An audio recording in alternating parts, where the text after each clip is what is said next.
Vamos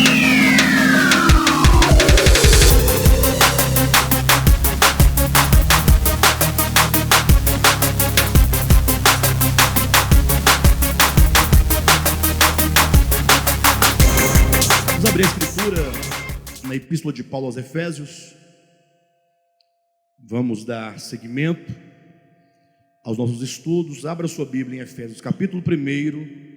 Vamos ler então os versículos 13 e 14.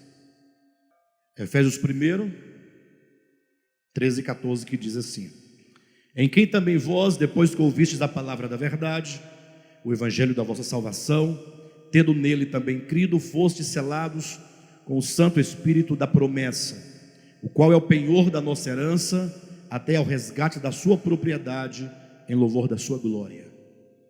Bem, queridos, com esses versículos, nós chegamos agora nesse terceiro bloco de bênçãos, se bem que já há 2 semanas estamos falando desse terceiro bloco, mas chegamos mais especificamente na questão do que a Escritura chama de o selo do Espírito Santo, ou que seja, como diz, fostes vós selados com o Espírito Santo da promessa. E depois ainda há o penhor da nossa herança, que é o próprio Espírito. Então é importante que nós compreendamos que o apóstolo Paulo, ele coloca uma condição anterior. Ele diz: em quem também vós, depois que ouvistes a palavra da verdade, o evangelho da vossa salvação, tendo nele também crido, fostes selados com o Espírito Santo da promessa. Ou seja, o selo do Espírito, ele acontece depois que nós ouvimos a palavra da verdade, depois que nós ouvimos o evangelho da vossa salvação. No caso, a palavra da verdade é o mesmo que o evangelho da salvação, e tendo nele também crido. Então as condições, elas são exatamente essas duas: ouvir o evangelho e crer no evangelho. E eu tenho insistido, e para que nós entendamos com clareza a questão do selo do Espírito Santo, eu tenho insistido para que nós entendamos essas verdades no âmbito orgânico, no sentido daquilo que acontece em nós, efetivamente, na nossa consciência e no nosso coração, em relação ao evangelho. Eu já disse isso várias vezes, mas tantas vezes que eu ainda disser, será pouco para desconstruir um problema que existe no cristianismo e, portanto, e consequentemente, existe nas nossas mentes, no nosso entendimento.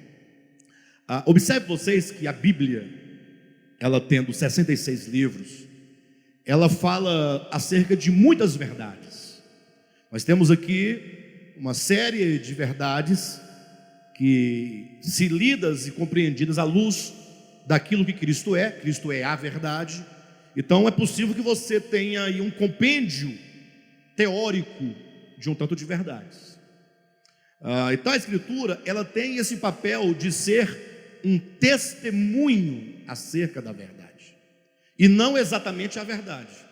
Para vocês entenderem melhor, basta que vocês pensem comigo que em João capítulo 5, versículo 39 e 40, Jesus diz para os judeus, repreendendo-os, que eles liam as Escrituras, que eles estudavam as Escrituras, porque eles acreditavam que, no ato de eles estudarem objetivamente a Escritura, eles teriam assim a vida eterna. É o problema do dogmatismo, ou seja, pelo fato de eles acreditarem desta maneira e não daquela outra, esse simples fato de eles terem uma compreensão intelectual correta, eles pensavam que obteriam vida eterna. Jesus então continua dizendo que eles erravam nesse sentido. Por quê? Porque, sendo a Escritura tão somente um testemunho acerca de Cristo, eles não queriam ir a Cristo para terem vida. Vocês entendem? Ou seja, a Escritura é o meio, não é o fim. Ela é o meio que nos conduz à compreensão daquilo que a verdade é. Quem é a verdade? É Cristo. Ele próprio declarou, João 14,6: eu sou o caminho, a verdade e a vida. Então houve uma inversão ao longo do tempo, no sentido de que a Escritura ocupou o lugar de Cristo. de que os conceitos construídos a partir das suas páginas tomou o lugar da verdade, de modo que os crentes se relacionam com a Bíblia e não raras vezes deixam de experimentar o próprio Cristo no seu ser interior. Então é preciso que nós entendamos que a Bíblia tem um papel importante e necessário, que nos ensina, nos leva até uma compreensão das coisas, porém a nossa experiência, ela deve perseguir a própria substância da verdade, que é o próprio Cristo. Então, por exemplo, quando a Bíblia, a Escritura fala sobre o selo do Espírito Santo, você já deve ter ouvido muito essa expressão. Acontece que há pelo menos duas linhas que são mais tradicionais nesse entendimento.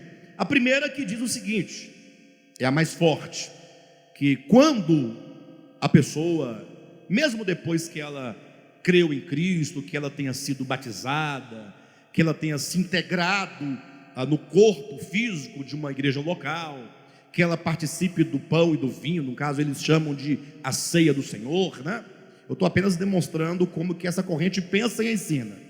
Eles dizem que enquanto tal pessoa não falar em línguas, eles dizem, não terá sido selada com o Espírito Santo.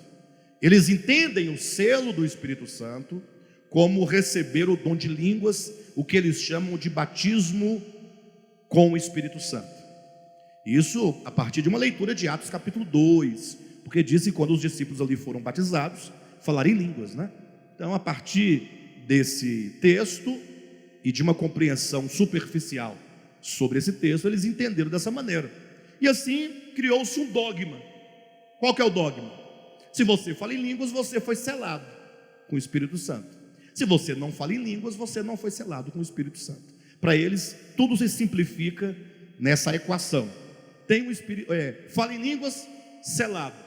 Não fala em línguas, não foi selado. E o pior que, para aqueles que já participaram desses segmentos, eu já participei muitos anos, e sobretudo para alguém não somente que participou, mas que está atento, que acompanha, que está percebendo os acontecimentos, pode verificar que há dezenas ou centenas de pessoas, ou milhares de pessoas que ali dentro e há anos nunca falaram em línguas e nunca falarão, e não deixam por isso de serem cristãos genuínos. Até porque, se você ler 1 Coríntios capítulo 14, que é um capítulo inteiro escrito para explicar o dom de línguas, é o que é uma coisa maravilhosa, porque quando Paulo usa um capítulo inteiro para explicar uma situação, é porque aquela situação consistia num problema naquele tempo. Por isso ele gastou tanto capítulo ou tantos versículos para explicar aquele fenômeno. O que não era problema, ele apenas passava de largo e seguia, porque não havia tal necessidade. Ele próprio explica o seguinte, se você ler 1 Coríntios capítulo 12, versículo 28, Paulo faz perguntas cujas respostas são todas negativas. Ele fala assim, são todos apóstolos? 28, 29, né? 30 ali de capítulo 12 de 1 Coríntios. São todos apóstolos? Ele está falando do corpo de Cristo, que tem muitos membros. E tendo muitos membros, né, cada membro tem uma função distinta. Ele fala que uns foram dados para apóstolos, outros para profetas, outros, né, com dom de cura, outros. Ele vai falando vários dons. Aí ele pergunta, afinal são todos apóstolos? Qual que é a resposta? Qual que é a resposta? Todos, são todos? Não, nem todos. Só aqueles que foram chamados. E ele continua, são todos profetas? A resposta continua sendo negativa. Aí ele fala, falam todos em outras línguas?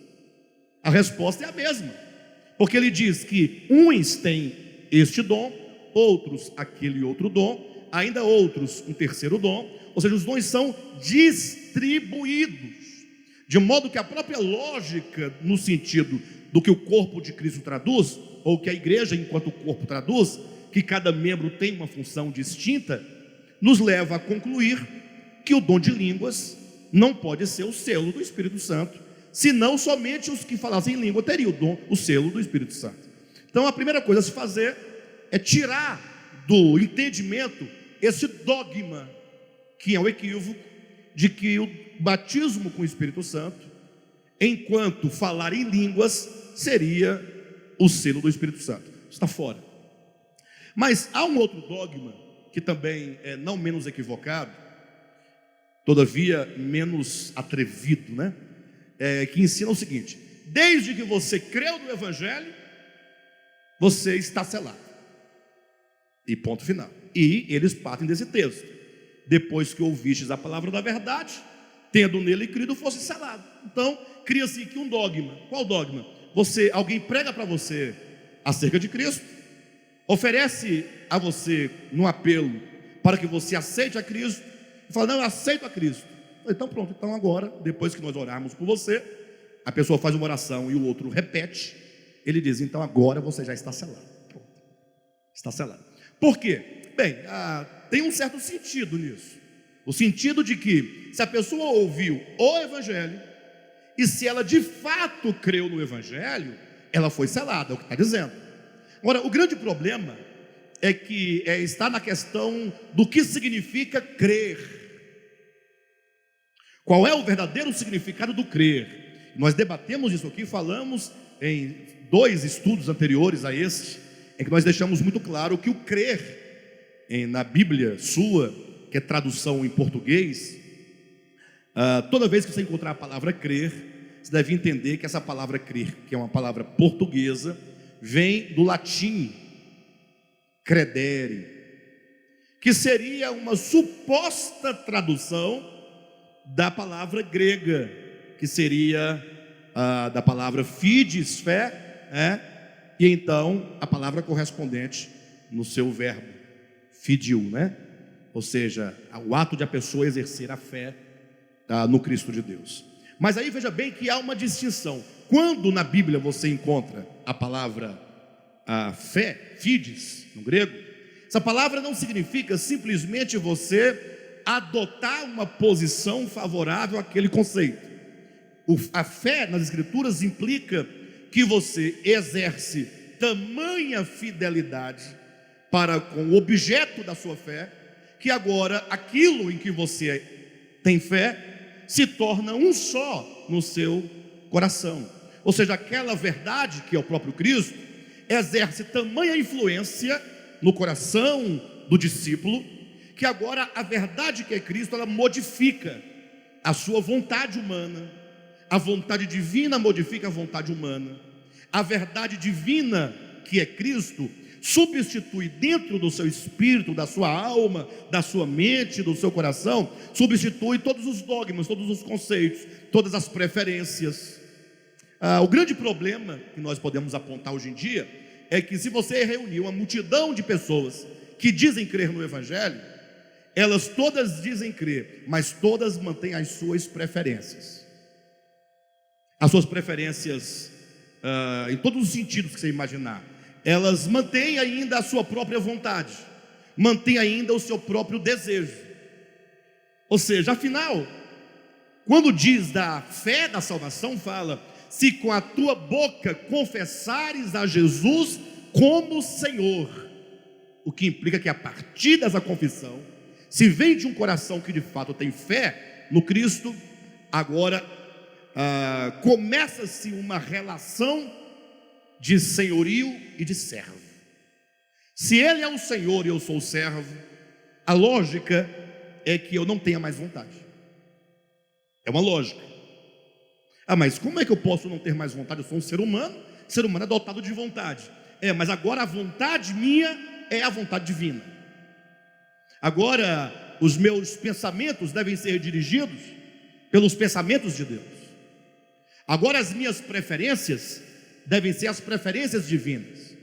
Agora as minhas ideias devem ser as ideias divinas. Agora os meus sentimentos devem ser os sentimentos divinos. Essa é a lógica do Evangelho.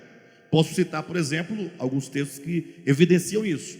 Quando Paulo fala assim lá em Filipenses 2:5: tende em vós o mesmo sentimento que houve também em Cristo Jesus.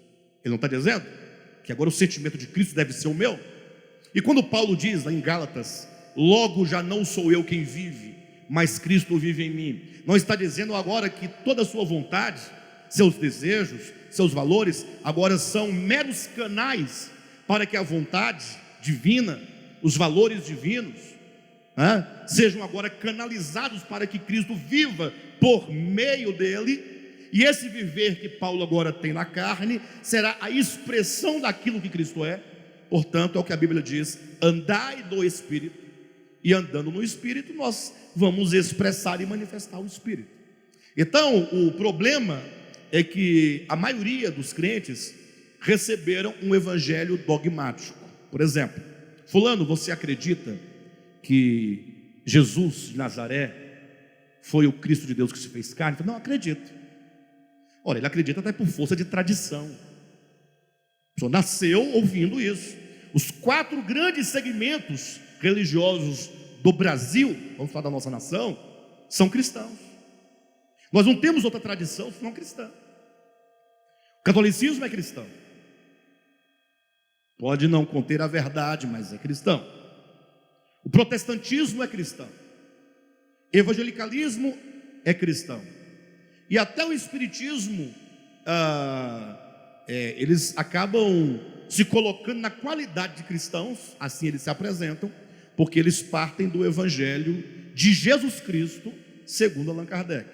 Ah, pastor, mas não é mais, é que nós temos pelo menos as 4 grandes correntes se chamam e se intitulam cristãs.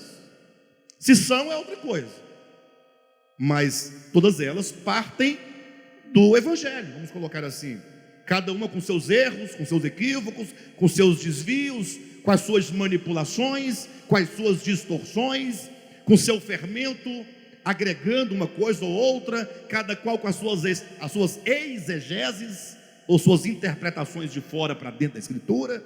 De todo modo, o fato é que, para alguém falar que acredita que o Cristo de Deus se encarnou em Jesus, basta nascer nesse ambiente. E aí agora depois você pergunta: você acredita que esse, que Jesus de Nazaré, ele morreu na cruz pelos seus pecados? Ora, todos dirão que sim. E você acredita que ele ressuscitou? Óbvio. E que ele vai voltar? Lógico. Então, logo a pessoa passa a ter uma confissão verbal e deixa de entender, porque esse é um caminho meramente dogmático. Não que Jesus não seja o Filho de Deus, que se encarnou sim, que morreu pelos pecados, é verdade, que ressuscitou, obviamente. Agora, essas verdades, elas devem ser verdades em mim.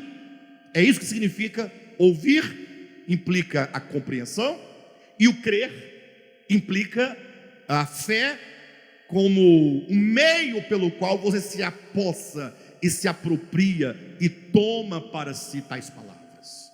Por isso que o selo é consequência, o selo do Espírito Santo é consequência do crer.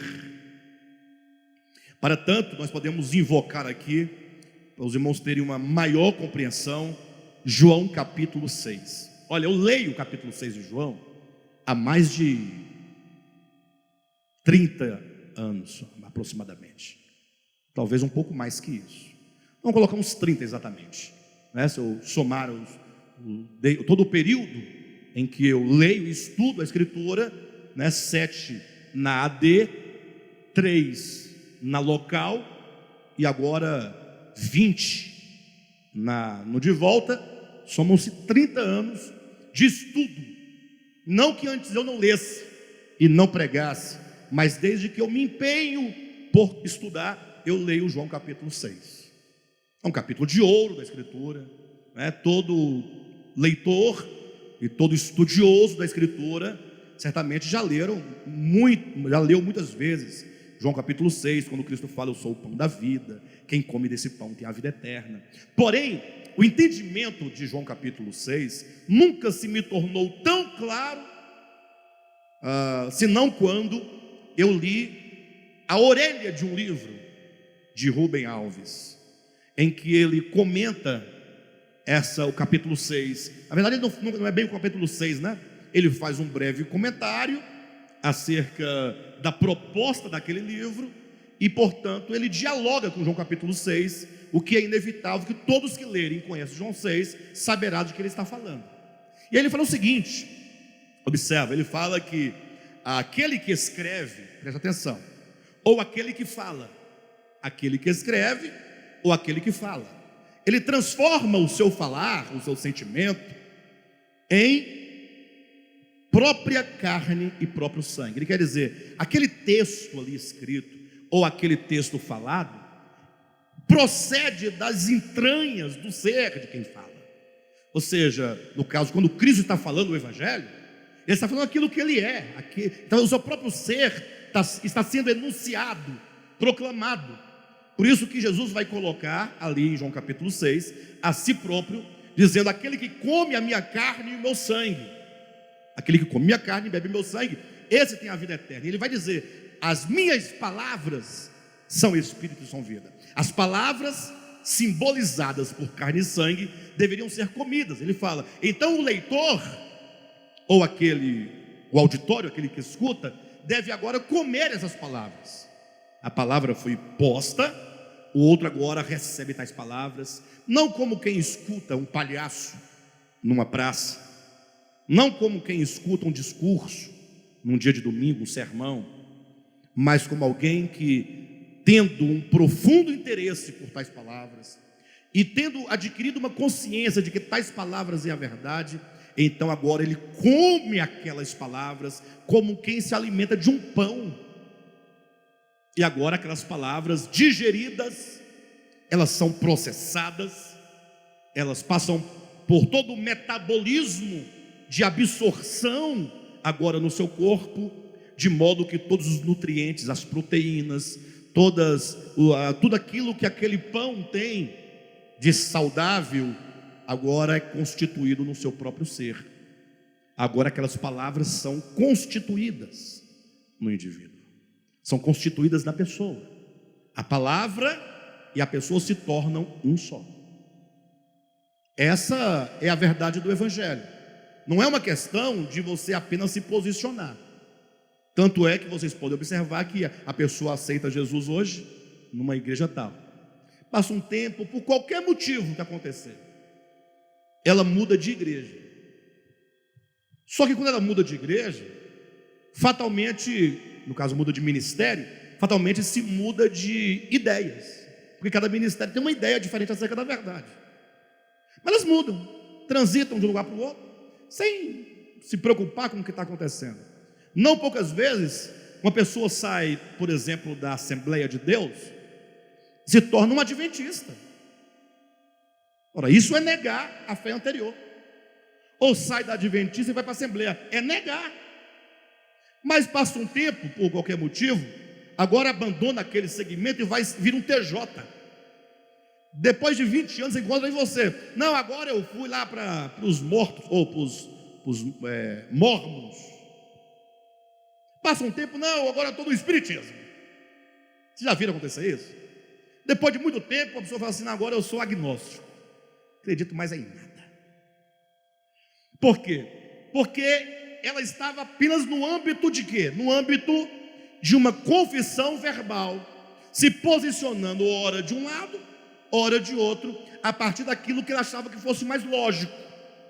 Mas hoje, quando Cristo veio e ele pregava o Evangelho, não tinha Bíblia, não tinha Novo Testamento, não tinha Mateus, nem Marcos, nem Lucas, nem João. E ele dizia as minhas palavras. Ele fala: vinde a mim, vocês que estão cansados. Eu sou a água, eu sou o pão, eu sou a verdade, eu sou o caminho, eu sou a ressurreição. Ele se apresenta como aquilo que é a verdade e aquilo que a verdade é.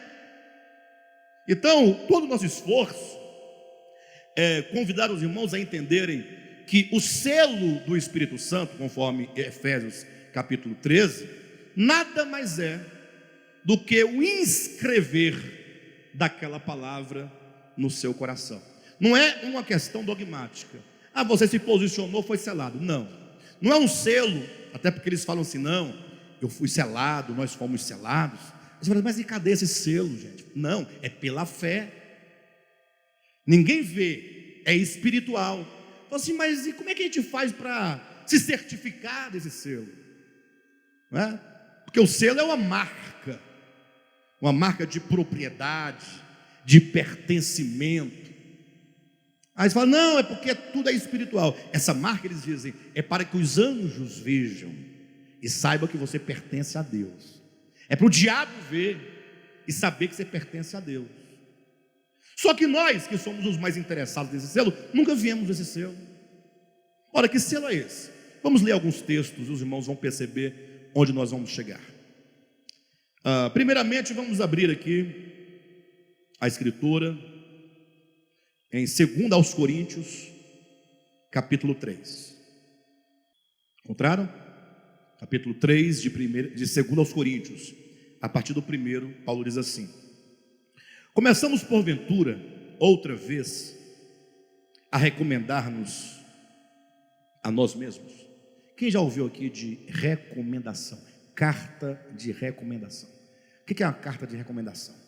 Digamos que o Cadmo se mude para tal cidade, e fala, pastor, eu vou congregar agora numa igreja aqui perto de casa, e eu preciso de uma carta de recomendação, uma carta que me recomende ao pastor. Aí você faz uma carta, dizendo, olha, o Cadmo tal, congregava aqui no Devap, deu sempre bom testemunho, um homem honesto, tal, assinado pelo ministério. A pessoa pega aquela carta e, opa, então está recomendado. A pessoa aceita porque tem uma boa conduta. Mas Paulo pergunta assim, olha, começamos porventura outra vez a recomendar-nos a nós mesmos? No caso aqui, a aplicação é um pouquinho diferente da que eu coloquei agora. É como que Paulo dissesse, será que eu, apóstolo, preciso de que eu seja recomendado a vocês, ou de que eu me recomende a vocês, ou de que eu tenho que ficar defendendo a mim mesmo, dizendo quem eu sou para vocês? Eu preciso de me defender diante de vocês, de explicar quem sou diante de vocês? Aí ele continua dizendo, ou temos necessidade, como alguns, de cartas de recomendação para vós outros ou de vós? Aí ele agora toca no primeiro ponto que eu coloquei, da carta de recomendação. Pastor, mas eu acho muito bacana, a carta de recomendação é uma coisa até que protege, né? Que ajuda, porque a igreja vai receber um indivíduo, não sabe de onde vem, não sabe quem ele é, não sabe o que ele faz. Olha, para os irmãos terem uma ideia, eu não gosto muito de falar isso, mas eu vou falar para os irmãos terem uma ideia. Eu conheci uma pessoa, Alexandre, que era pastor. Ele tinha carteira de pastor evangelista itinerante, e andava também com uma carta de recomendação da sua origem. Então ele ia em várias igrejas pregando, levando a carta de recomendação de origem de onde ele vem, e a carteira de pastor itinerante, pastor evangelista itinerante, que saía de lugar em lugar pregando. Então ele estava munido com todos os documentos necessários, sim ou não? Mas eu conhecia a peça, sabia de tudo que ele era capaz de fazer e de tudo que fazia. Então, para mim que o conhecia, aquela carta não tinha nenhum valor, porque carta é um papel, apenas um papel. Um papel não prova o que você é. É a mesma coisa, eu estou falando da questão da doutrina dogmática. Porque você se posiciona a favor desse entendimento, não significa que você absorveu aquela verdade em substância no seu ser. Apenas nesse atual momento você tem uma concordância com aquele segmento, e amanhã, por qualquer motivo, por menor que seja, você deixará de discordar. Ou melhor, você deixará de concordar e passará a discordar. Basta que alguma coisa te gere o menor prejuízo possível e você vai abandonar aquele segmento, como nós vemos acontecer todos os dias. As pessoas desistem, abandonam, se tornam outra pessoa do dia para a noite por qualquer coisa que aconteça. Ou seja, quando isso acontece, ela nega tudo o que ela dizia que era. Ela dizia que era algo, agora quando ela abandona, não fui. Mas você estava lá, você era tão firme. Mas eu não era aquilo. Aquilo apenas era a minha aparência, não era o meu ser. Mas vamos seguir. Versículo 2. No primeiro ele faz uma pergunta. Começamos porventura outra vez? Nós estamos voltando para aquele tempo em que tudo era exterior, em que se fazia recomendação uns dos outros, que se exigia recomendação de vós ou para vós. Está perguntando, vamos voltar tudo de novo? É uma pergunta, ou não é uma pergunta? Uma pergunta retórica, mas é uma pergunta que traz como resposta implícita o fato: olha, nós não podemos fazer esse tipo de coisa mais. Se nós fazíamos, não fazemos mais. E vamos precisar fazer isso de novo? Como assim? Por quê? Porque na mudança de Antigo para Novo Testamento, tudo se altera no eixo da economia divina. Porque agora, na nova aliança, da cruz em diante, tudo agora acontece em realidade. Ou pelo menos tudo agora o homem deve perceber em realidade dentro de si. Por isso diz assim, olha, vou ler novamente o 1, entrando para o 2 para dar o sentido. Começamos porventura outra vez a recomendar-nos a nós mesmos? Ou temos necessidade, como alguns, de cartas de recomendação para vós outros, ou de vós? Versículo 2: vós sois a nossa carta, escrita em nosso coração, conhecida e lida por todos os homens. Então no primeiro plano Paulo fala: vocês, igreja de Corinto, são a nossa carta, nós apóstolos. Ou seja, vocês são um produto do nosso trabalho. Há um trabalho que está sendo feito, e vocês, portanto, são a prova, são o testemunho vivo, né? Ele diz que vós sois a nossa carta, escrita em nosso coração, conhecida e lida por todos os homens. Versículo 3: estando já manifestos como carta de Cristo. Vocês estão se manifestando como cartas de Cristo. Imagine, produzida pelo nosso ministério. Então imagine, como é que se escreve uma carta? Tem que ter primeiramente um escrevente, não tem? Não tem alguém que tem que escrever? Tem que ter um que mais? Não, antes tem que ter uma caneta. Não tem que ter uma caneta? Não tem. Tem que ter o que mais? Um papel, ou a superfície onde vai ser escrito. E agora tem aquilo que será escrito, é o conteúdo. 4 coisas. Então imagine só que alguém fala assim: eu vou escrever uma carta de recomendação para o Cadmo, né? Então o que eu vou dizer nessa carta?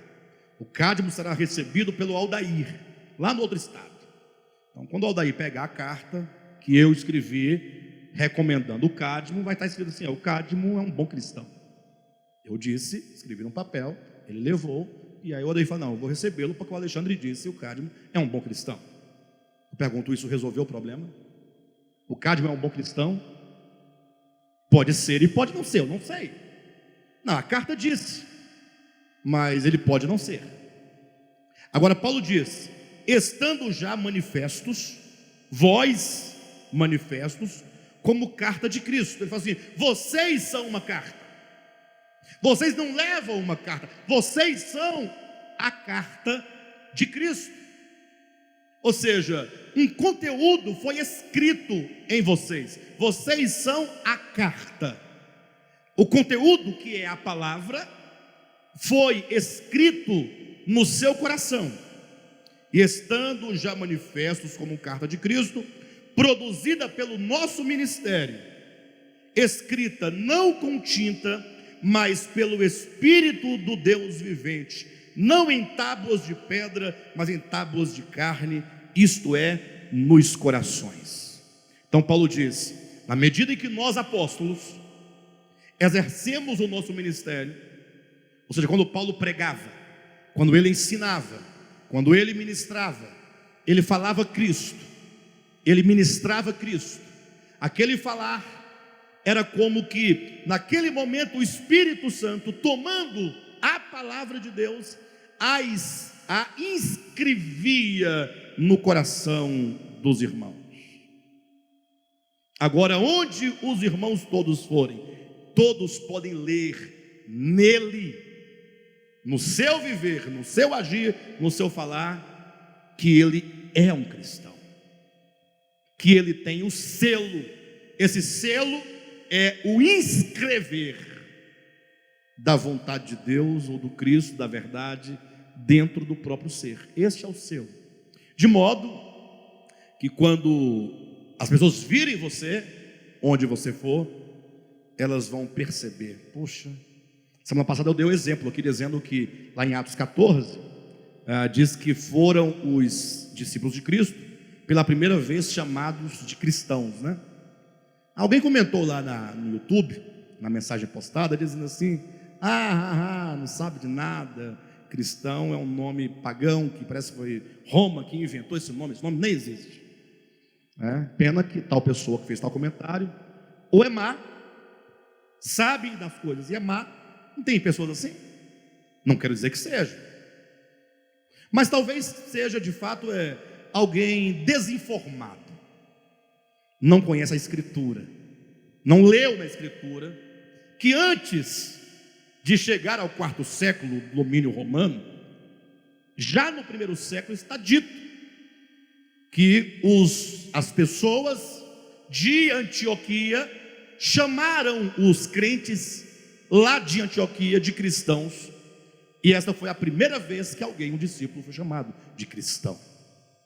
Então essa pessoa não conhece nem a língua bíblica, nem a história bíblica, nem a história romana, não tem nada.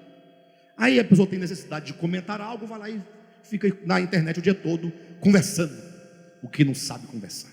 Mas deixa para lá. O fato é que ser um cristão, a palavra cristão vem de Cristo. Poxa, é uma questão de étimo, é a raiz da palavra, seja no grego, seja no hebraico, em português. As palavras correlatas de tradução fiel de uma língua para outra, elas partem do étimo da palavra. Toda palavra tem uma raiz, e essa raiz, que é a origem, que também nós chamamos de radical, traz o âmago do significado daquela palavra. Então, se você pegar a palavra cristão e a palavra Cristo e tirar todos os excessos que compõem a palavra, para caracterizá-la ou enquadrá-la em classes gramaticais diferentes, porque Cristo é um substantivo, cristão seria um adjetivo, mas o fato é que, ao reduzir e chegar no étimo de Cristo e de cristão, quando não tiver mais para onde reduzir, vocês vão perceber que se torna um único núcleo semântico. Vocês estão entendendo o que eu estou dizendo? Mais ou menos isso.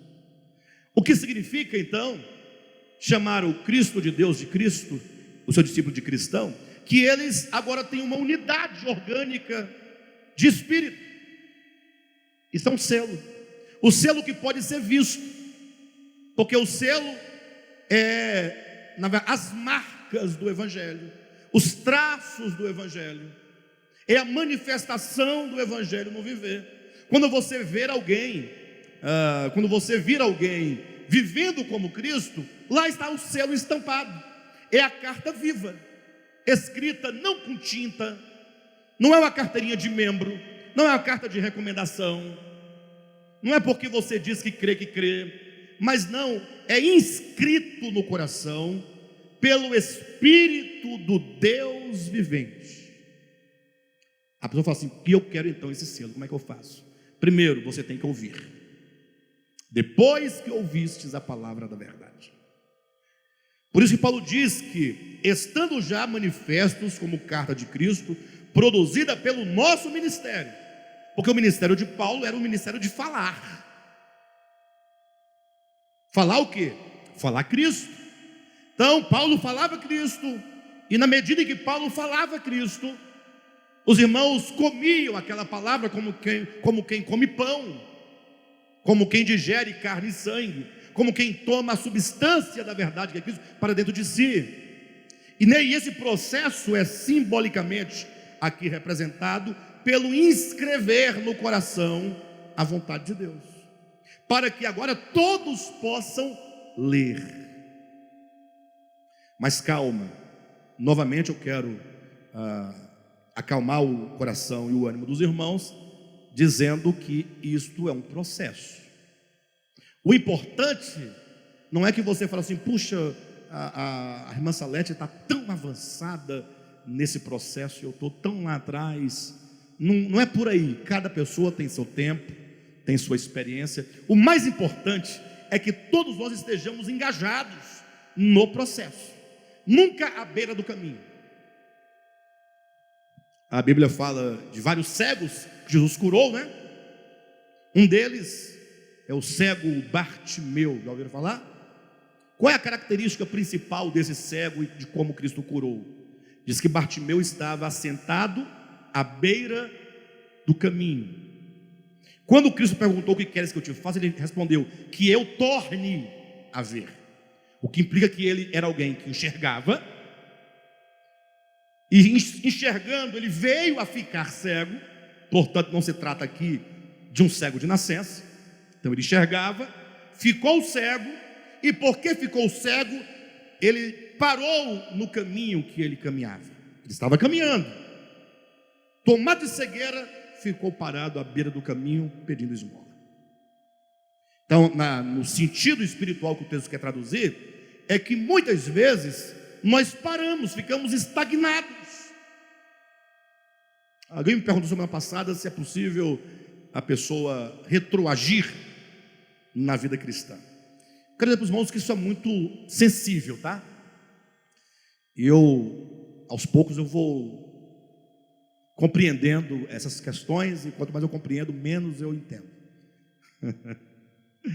Mas o fato é que eu estou totalmente convencido de que a salvação não é um dogma, e a queda também não é um dogma, são acontecimentos, de sorte que hoje eu posso estar num processo, sendo conformado, trabalhado, quando Paulo fala: transformai-vos pela renovação da vossa mente. Mas no mesmo texto ele diz o quê? Não vos conformeis com este século, com este mundo. Ou seja, nós somos moldáveis. Agora, a garantia da salvação, e eu creio nisso, está naquele que começou e que vai terminar. Ele tem o propósito, o plano. Só que eu, na minha relatividade, ora estou avançando, ora estou estagnado, ora estou retrocedendo. Com quanta facilidade a nossa mente ela é movida, ela é trabalhada, ela é mudada. Por isso nós precisamos de ter a consciência da necessidade de estar sempre em movimento, mas na direção da transformação. Não se entristeça porque você fala: mas eu poderia estar mais crescido do que estou. Talvez você tenha perdido muito tempo. Eu confesso que na minha experiência de vida humana e cristã, eu perdi muito tempo, mas é muito. Envolvido com a Bíblia, perdi tempo com ela. Sincero, sempre fui sincero, sempre com honestidade, sempre com um espírito muito forte. Eu nunca peguei na Bíblia com quem está com nojo. Eu pego de verdade, eu seguro de verdade. É para ler, vamos ler. Virei noites e noites lendo, relendo, escrevendo, anotando e tudo. Outra vez na rua, parado, brigando, discutindo pelo texto, pelo significado. Minha vida toda foi envolvido com isso. Mas muito tempo foi perdido, no sentido de que todo aquele tempo, embora na minha consciência gasto com coisas boas, então, poderia ser gasto nessa busca desse sentido orgânico para a minha vida. Você entende? Então agora eu tenho menos tempo do que eu poderia ter tido. Mas então eu vou agora não ficar olhando para trás e falar: não, mas eu perdi tempo. Não, esquecendo-me das coisas que para trás ficam, vamos agora avançar. O importante é estar avançando nessa direção sempre. Não pare, não permita que nada segue o teu entendimento, não permita que nada roube aquilo que já foi construído em você, porque aquilo que é construído, veja bem, quando fala de transformação ou fala da queda, seja por negativo ou por positivo, a Bíblia vai sempre colocar o enfoque no entendimento, na mente, porque nós exteriorizamos e vivemos aquilo que somos, né? Na nossa consciência de ser. Não há outra maneira de se pôr no mundo. Ninguém se põe no mundo contrário ao que é. Se põe sim. O hipócrita, né? Ele é uma coisa e finge ser outra. Mas ele sabe que ele não é aquilo. Só os outros que pensam que ele é, mas ele sabe que ele não é. Ele é um hipócrita, é um ator, é um dissimulado. Bem, mas o fato é que o selo, portanto, do Espírito Santo é esse inscrever, que acontece dentro de um processo. Então o mais importante é que exista tinta, que exista o ministério, que exista o Espírito Santo, e que você esteja sempre com o seu coração aberto para ser inscrito. Quando Paulo fala que vós, estando já manifestos como carta de Cristo, produzida pelo nosso ministério, cuidado, não despreze. Se há ministério, é necessário ministério. Ou seja, os irmãos estavam ali, eles precisavam de serem inscritos enquanto cartas, ou não precisavam? E como é que Deus, na sua economia, determinou que fosse e que acontecesse? Olha, ele estabeleceu o ministério apostólico, ministério profético, ministério de mestre, que são os 3 esteios da igreja. Está lá em 1 Coríntios, capítulo 12, versículo 28, que Deus deu à igreja, primeiramente apóstolos, em segundo lugar, profetas, em terceiro lugar, mestres. Depois, segue uma sequência de depois, mas primeiro, segundo e terceiro é apóstolos, profetas e mestres. Hoje em dia tem uma onda aí, muito forte por sinal, conhecida por os desigrejados. Vocês devem ter ouvido falar disso. Não vamos confundir aqueles que não têm condições de congregar com os desigrejados. Desigrejados é uma consciência.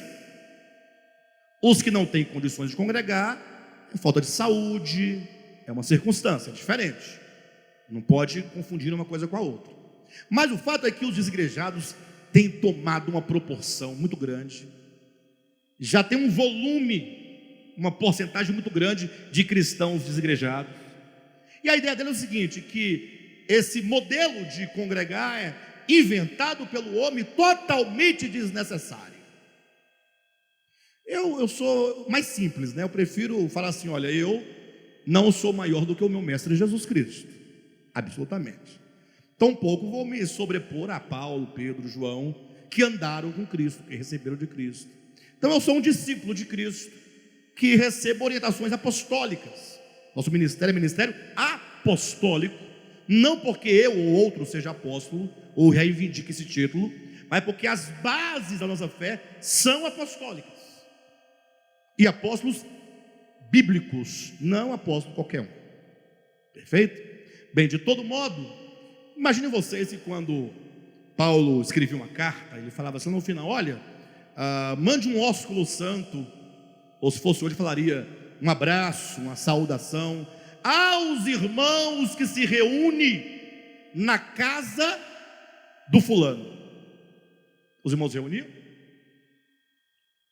Aí os desigrejados diziam, não, mas aqui reúne na casa, está vendo? Na casa.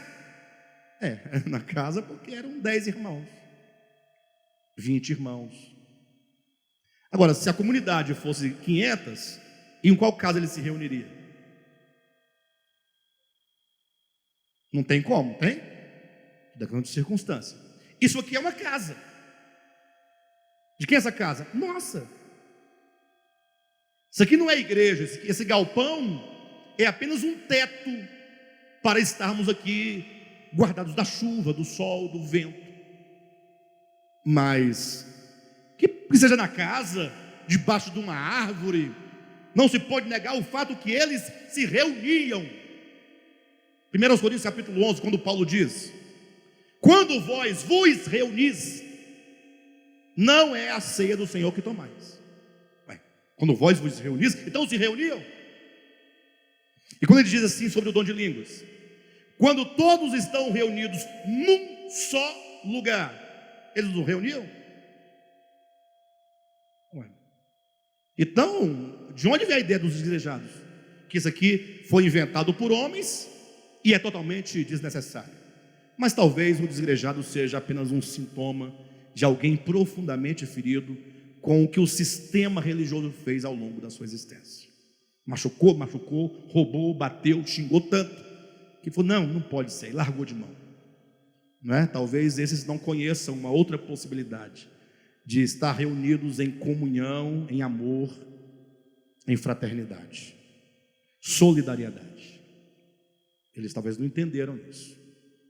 E de fato há razão, no sentido que a maioria das chamadas igrejas são sistemas de opressão, sim, de engano, de usurpação, é um fato. Embora a maioria dos crentes não percebam isso, mas um dia perceberão. Bem, de todo modo, nós temos que entender que Deus proveu o que a Bíblia chama de ministério. Abra sua Bíblia em 1 Coríntios capítulo 12.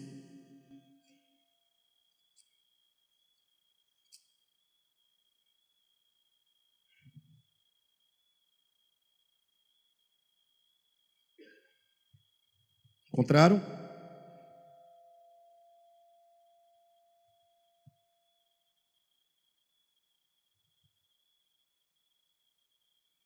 Versículo 4. Ora, os dons são diversos, mas o Espírito é o mesmo.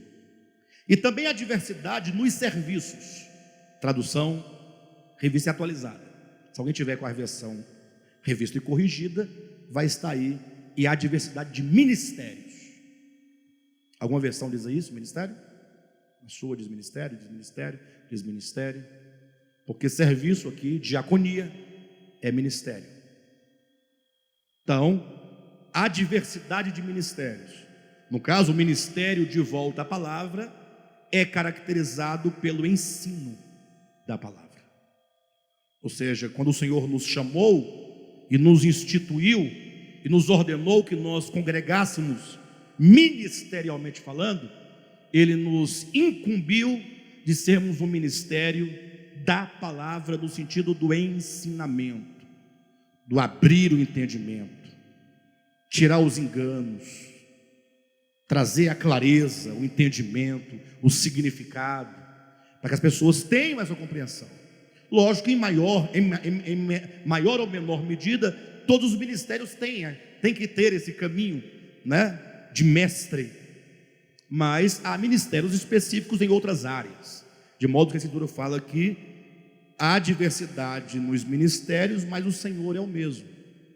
Então observa vocês que a própria Escritura apresenta a ideia de ministério. Ministério é alguém que recebeu uma orientação, uma incumbência, um dom, e isso foi trabalhado nele de modo que agora ele segue na direção de cumprir aquele propósito. Seria mais ou menos assim: não tem o Ministério da Economia no país? Aí o presidente da República não tem que colocar um ministro para ele cuidar dessa área?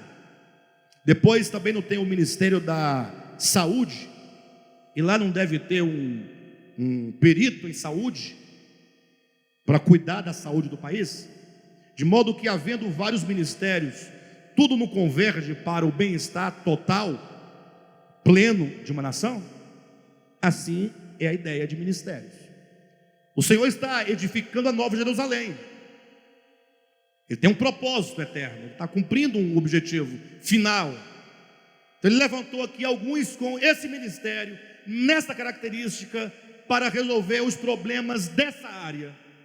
E aí há outros ministérios em outras áreas, pessoas dotadas, qualificadas para exercer, mas todos na mesma base, mesmo fundamento, que é Cristo, todos no mesmo espírito de Cristo, do Evangelho, todos na mesma percepção da nova aliança.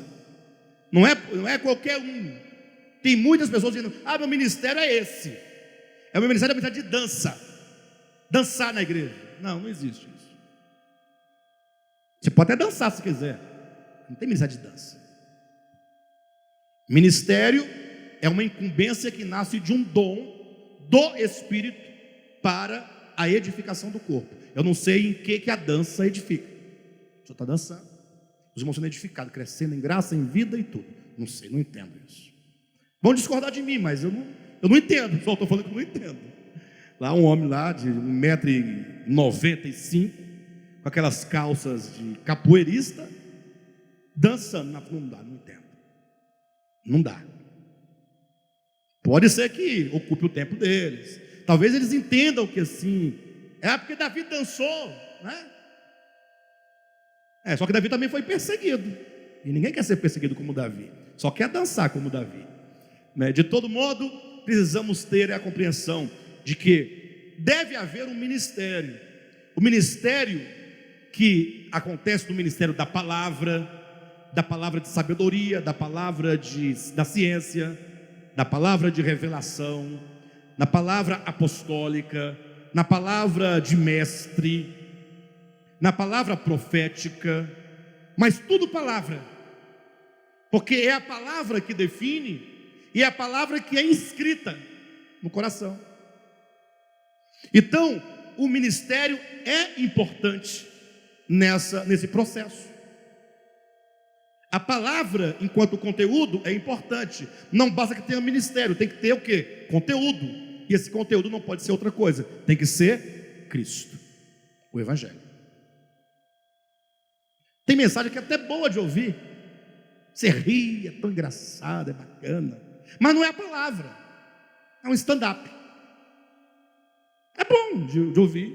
Você é a fim de rir, você vai lá, ouve, ri. Umas piadas engraçadas, piadas evangélicas, piada gospel, né? Bacana, mas é para rir. Você poderia ouvir o outro stand-up se quisesse também. Você está a fim de sorrir, mas não é a palavra.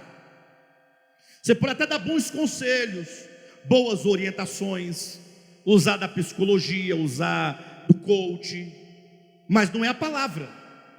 Às vezes é bom também, são coisas humanamente falando boas, mas não é a palavra.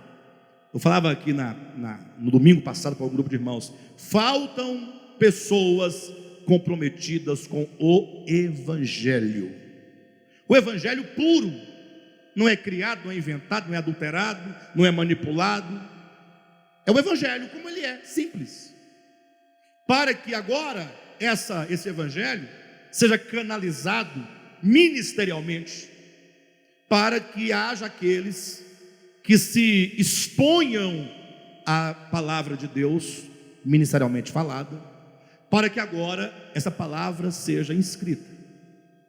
Então a pessoa ouve, ao ouvir, você tem a oportunidade de, compreendendo, acolher a palavra no coração. O problema é que nem sempre nós acolhemos. E por que não acolhemos? Há vários motivos. Às vezes acontece da pessoa não está nem ouvindo, né? Ela está só escutando. E não tem como escutar, porque o microfone nessa altura todo mundo escuta, né? Agora, a pessoa está ali sentada, mas está pensando em tanta coisa, né? Veio para cá, não sei porquê. Às vezes porque todo mundo vem, já é um costume e tal. Mas se você falar assim, o que você gostou da palavra hoje? A pessoa assim, não sei. Foi boa a palavra, parece que falou sobre tanta coisa rica que eu nem lembro. Tanta riqueza. Quando eu falo assim, não, falou de Deus, né? Do amor de Deus. É que eu sempre falo do amor de Deus. Mas há aqueles que às vezes, escutando com o ouvido físico, às vezes não concordam. Não concorda por quê? Porque é mentira o que o pastor está dizendo, o pregador? Pode ser que seja. A pessoa tendo um critério muito aguçado, um conhecimento, né, uma perícia no conhecimento da Escritura, fala, não, isso não é de Deus, não é verdade. Mas se você está naquele lugar e você tem uma relação de membresia com aquele lugar, você tem que procurar o pregador. E não é ficar falando do pregador, e nem ficar revoltado com o pregador, e nem ficar trancado em todos os cultos. Procure o pregador e fala, vem cá, você pregou isso aqui, não dá para entender, onde é que está escrito isso? De onde você tirou essa ideia? Vamos à minha casa, vamos bater um papo, vamos falar sobre as verdades de Deus, me ensine à luz da Bíblia, abra a Bíblia, vamos conversar, para abrir a possibilidade do pregador mudar de entendimento. Às vezes ele também é um enganado, talvez. Não acontece isso? Mas também pode ser que a pessoa dali não aceite por causa das fortalezas do seu coração. Fortalezas, entende? Digamos que uma ocasião eu esteja aqui pregando, eu, Alexandre, aí vem um visitante, alguém foi convidado, veio, aí eventualmente essa pessoa seja da IURD, digamos. Aí na pregação eu começo a dizer: olha, irmãos, precisamos tomar muito cuidado, porque a Escritura nos adverte contra aqueles que fazem comércio das coisas referentes a Deus. É o que está aqui em Pedro, abra comigo. Aí Pedro vai dizer dos falsos profetas que surgiriam nos últimos tempos e fariam comércio de vós com palavras fictícias. E aí eu abordando aquele texto, o visitante está ali ouvindo. Aí eu falo, aplicando para os dias de hoje, como que as pessoas são manipuladas quando são orientadas a acreditarem que aquela rosa, uma vez benzida, orada, vai resolver seu problema, ou a água, ou isso, ou aquilo outro. A pessoa que está ouvindo e compreendendo pode ou não resistir àquela palavra que eu estou falando. Por quê? Porque ela tem uma fortaleza, ela foi orientada e já foi sedimentado nela que aquela é a maneira correta. Quando confrontada, ela se fecha, ela não quer saber. Por quê? Porque a palavra foi de encontro aos dogmas e ao entendimento daquela pessoa. Então ela se fecha por incredulidade, por não crer naquilo que é pregado. Mas também não justifica tal pessoa agora confrontada, ela acabou de criar um contraste entre o que ela crê e o que disseram que estava errado, e agora a partir do contraste ela tem que ir a fundo na busca para saber onde está a verdade. É de responsabilidade da pessoa, não é fugir. Nosso ministério sofreu algumas mudanças no eixo da orientação e percepção da verdade, quando nós saímos do olhar doutrinário para o olhar orgânico. Muitos de vocês acompanharam. Houve pessoas que saíram do ministério por discordar, acredita? Mas essas pessoas nunca nos procuraram para perguntar. Lógico que estava sob a sedução de outros, né? Aquela maquinação perversa. Mas nunca voltaram, nunca falaram. De alguns que eu tinha algum contato, eu podia ligar. Eu liguei para alguns.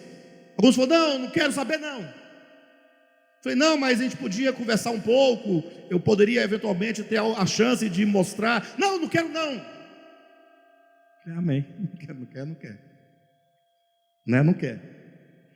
Basicamente, quando alguém, por exemplo, fala mal de você. Se alguém falar mal do Cadmo para mim, você pode ter certeza absoluta que eu vou chamar o Cadmo para conversar com você na sua frente. Vou, lógico.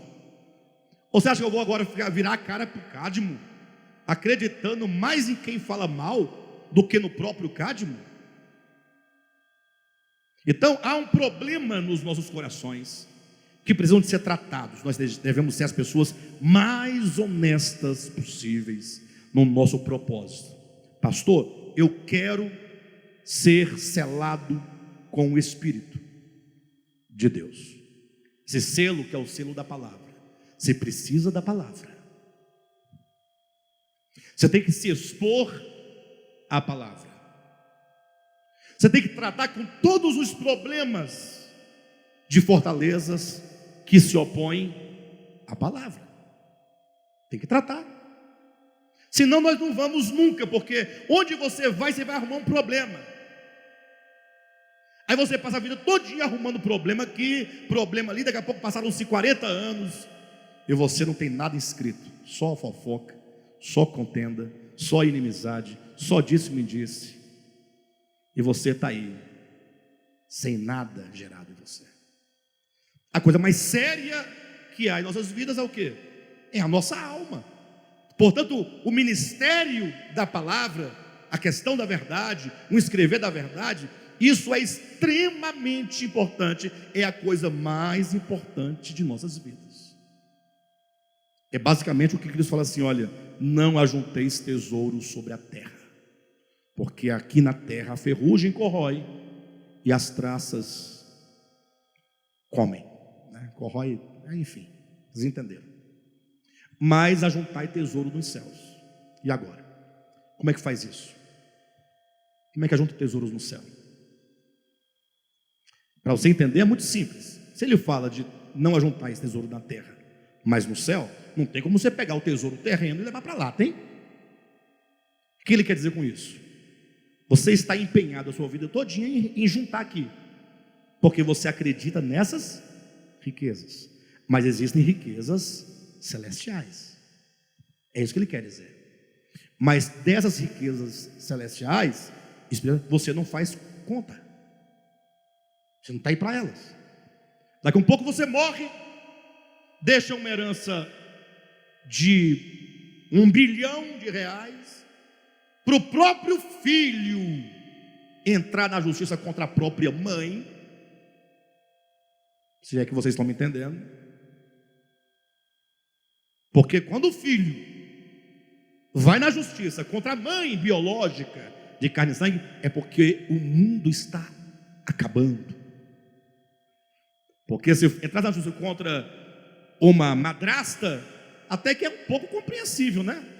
Mas contra a mãe biológica, o mundo está acabando. Jesus está voltando, como diz minha mãe, ou como diz a escritora, né? Vocês percebem a ideia? Então, a pessoa está aqui, morre, fica a riqueza para o povo brigar, lutar e matar. A cunhada matou o cunhado por causa de herança. Todo dia você ouve na televisão isso. O fulano matou o pai por causa do dinheiro da herança. Vocês não ouvem isso todo dia? Por que nós nos fiamos tanto na riqueza terrena? Porque nós acreditamos nela. Eu ouvi uma pessoa falando assim um dia desse: eu não acredito em Deus, acredito no dinheiro. Tá certo, cada um com sua convicção. Mas um dia a pessoa morre. Aí a pergunta é: você tem algum tesouro acumulado? O que você tem de espiritual? O que foi gerado? O que foi conquistado? O que foi acumulado? Qual é o pecúlio espiritual divino que você tem? Quanto de Deus você recebeu? Quanto da palavra foi escrita no coração? Você de fato tem um selo na sua alma, na sua consciência, que conforme o versículo 14 de Efésios capítulo 1, é o penhor da sua herança, é a garantia de que tudo vai dar certo do lado de lá. Chegamos no penhor. Qual é a garantia? Aí tem uma corrente que diz assim: uma vez salvo, para sempre salvo. Pastor, isso é verdade ou é mentira? Depende. Do ponto de vista dogmático é mentira, do ponto de vista orgânico é verdade. Explico. Se eu creio que Cristo começou a boa obra em mim, e eu estou efetivamente sendo trabalhado, essa obra será concluída. Então, uma vez salvo, sempre salvo, a salvação vai concluir. Mas o dogma, como dogma, não tem força nem de salvar, que dirá para sempre será. Não serve para nada. O que eu quero dizer, que a pergunta é: qual é a sua garantia? Quer ver uma coisa? Pedrão, você está aí, quantos anos na caminhada? 46 anos na caminhada. Alguém fala assim: Pedrão, você nasceu, cresceu no Evangelho, viveu, pastoreou a igreja, pregou, e qual é a garantia que você tem que quando chegar lá vai dar certo? Qual que é a garantia? Efésios, aqui nós estamos encerrando. Semana que vem eu vou retomar o selo e me encaminhar para o penhor, porque tem muito mais para falar sobre o selo do Espírito Santo, que hoje não foi suficiente o tempo, né? Efésios capítulo 1, versículo 13 e 14, encerrando: em quem também vós, depois que ouvistes a palavra da verdade, o evangelho da vossa salvação, tendo exercido fé nele, no caso, tendo nele também crido, fostes selados com o Espírito Santo da promessa. Essa palavra inscrita no coração, na alma, que significa uma consciência formada, uma consciência que te domina, que te controla. É o que João vai dizer lá na primeira carta de João 2,26. A unção que dele recebestes vos ensina todas as coisas. Ao Espírito dentro nos controlando. A palavra é o Evangelho. Ele fala no versículo 14: o qual é o penhor da vossa herança, é a garantia que se tem de que tudo estará sendo encaminhado quando você chegar da eternidade. A herança que receberemos é garantida pelo que hoje está sendo trabalhado. Não é dogma. Eu tenho penhor, porque eu batizei no dia 1º de abril. Entenderam? Não é isso. Cadê esse penhor? O penhor, ele existe na proporção dessa sequência de ações: ouvir, crer, ser selado. Esse selo, que é o Espírito que escreve, é a garantia. Entenderam? Não? Então a garantia, o penhor, é aquilo que hoje você está recebendo como riqueza de Deus na sua vida. Tá bom?